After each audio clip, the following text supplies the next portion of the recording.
वो नैरेटिव जो आपसे छुपाया गया।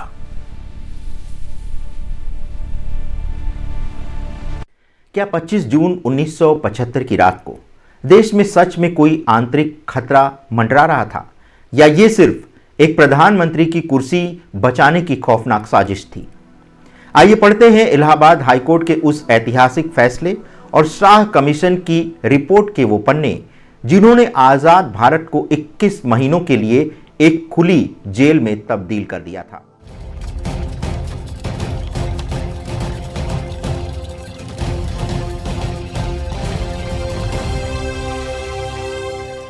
पच्चीस जून 1975 की आधी रात जब पूरा देश सो रहा था, तब दिल्ली के एयर कंडीशन कमरों में भारत के लोकतंत्र का गला घोंटा जा रहा था।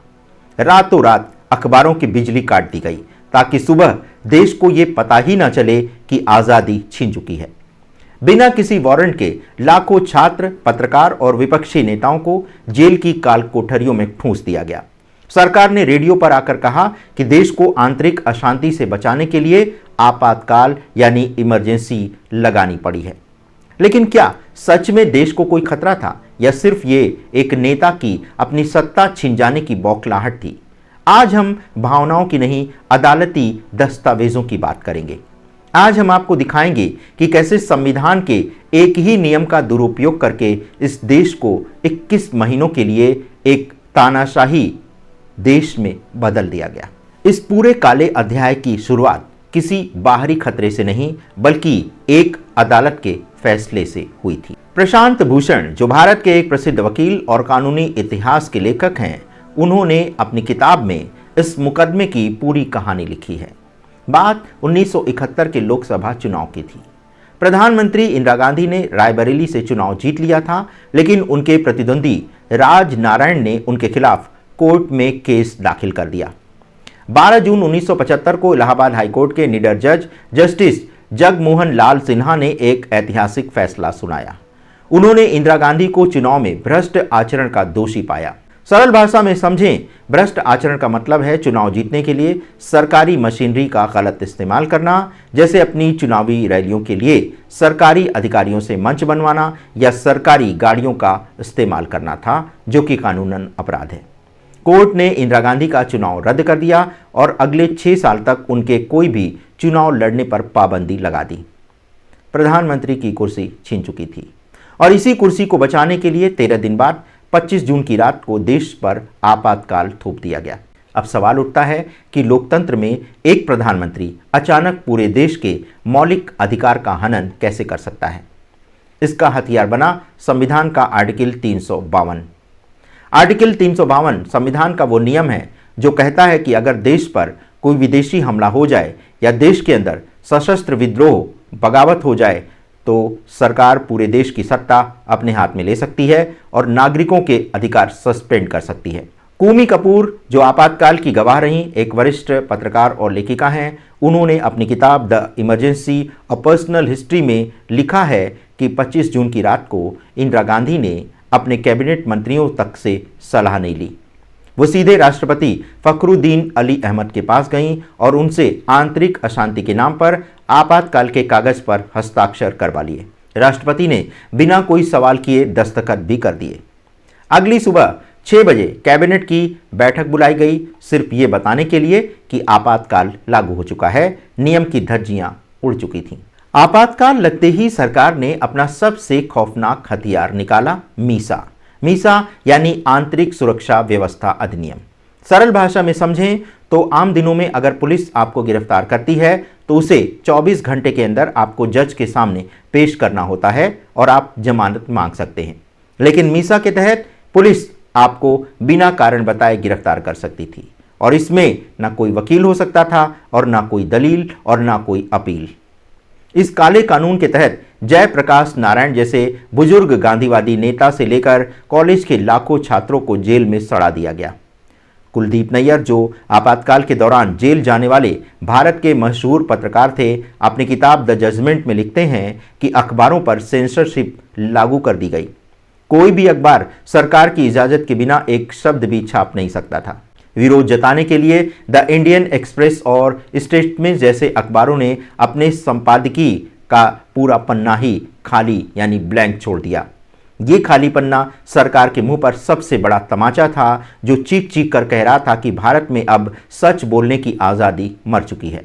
लेकिन आपातकाल का सबसे क्रूर चेहरा शहरों में नहीं, गांवों और गरीबों की बस्तियों में देखा गया। और इस क्रूरता का चेहरा थे प्रधानमंत्री के बेटे संजय गांधी। संजय गांधी के पास कोई संवैधानिक पद नहीं था, फिर भी वो सरकार चला रहे थे। उन्होंने एक 5 सूत्रीय कार्यक्रम लागू किया, जिसका सबसे खौफनाक हिस्सा था नसबंदी। आपातकाल खत्म होने के बाद इसकी ज्यादतियों की जांच के लिए शाह कमीशन एक बनाया गया था, और इस शाह कमीशन की रिपोर्ट के जो खुलासे हुए, जो तथ्य सामने आए, वो रोंगटे खड़े कर देते हैं। पुलिस और सरकारी अधिकारियों को नसबंदी का टारगेट दिया गया था। टारगेट पूरा करने के लिए अधिकारियों ने अविवाहित युवाओं, बूढ़ों और यहां तक कि बस स्टैंड पर खड़े आम लोगों को पकड़ पकड़ कर जबरन उनकी नसबंदी कर दी। करीब 62 लाख लोगों का जबरदस्ती ऑपरेशन किया गया और हजारों लोग इन्फेक्शन से तड़प तड़प कर मर गए। दिल्ली के तुर्कमान गेट के इलाके में जब लोगों ने अपने घर तोड़े जाने और नसबंदी का विरोध किया, तो पुलिस ने निहत्थी भीड़ पर गोलियां बरसा दी थीं। तो दोस्तों, 1975 का आपातकाल भारत के इतिहास का वो काला पन्ना है, जो हमें याद दिलाता है कि लोकतंत्र कोई ऐसी चीज नहीं जिसे एक बार पा लिया तो वो हमेशा सुरक्षित रहेगा। जब भी कोई एक नेता खुद को देश से बड़ा समझने लगता है, और जब सरकारी संस्थान, अदालतें, पुलिस, चुनाव आयोग घुटने टेक देते हैं, तब तानाशाह पैदा होते हैं। लेकिन इस देश की जनता की ताकत देखिए। मार्च 1977 में जब आखिरकार चुनाव हुए, तो भारत के इसी अनपढ़ और गरीब समझे जाने वाले किसानों, मजदूरों ने अपनी वोट की ताकत से उस तानाशाही सरकार को उखाड़ फेंका। इंदिरा गांधी अपना खुद का चुनाव हार गईं। ये है भारत के लोकतंत्र की असली ताकत। आपको संविधान पढ़ना होगा, ताकि भविष्य में कोई भी नेता आंतरिक अशांति का डर दिखाकर आपसे आपके मौलिक अधिकार कहीं छीन ना ले। सत्ता से सवाल करना आपका सबसे बड़ा राष्ट्रीय कर्तव्य है। 1977 में सत्ता से बाहर होने के बाद राजनीति में वापस करने के लिए कुछ नेताओं ने धर्म और अलगाववाद की एक ऐसी आग लगाई, जिसने देश को कई दशकों तक जलाया। अगले एपिसोड में हम बात करेंगे आजाद भारत के सबसे बड़े धार्मिक और सैन्य टकराव की, ऑपरेशन ब्लू स्टार 1984 का सिख नरसंहार।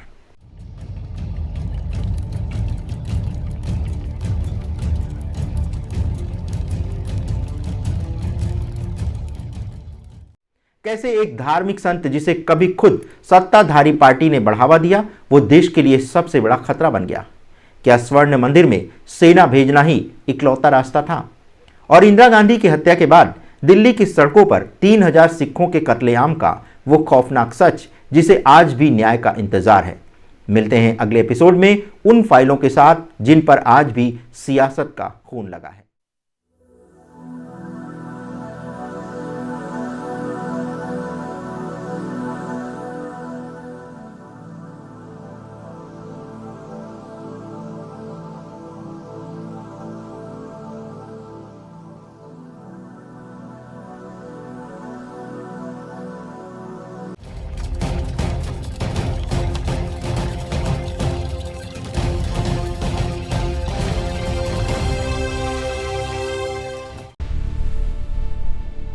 वो नैरेटिव जो आपसे छुपाया गया।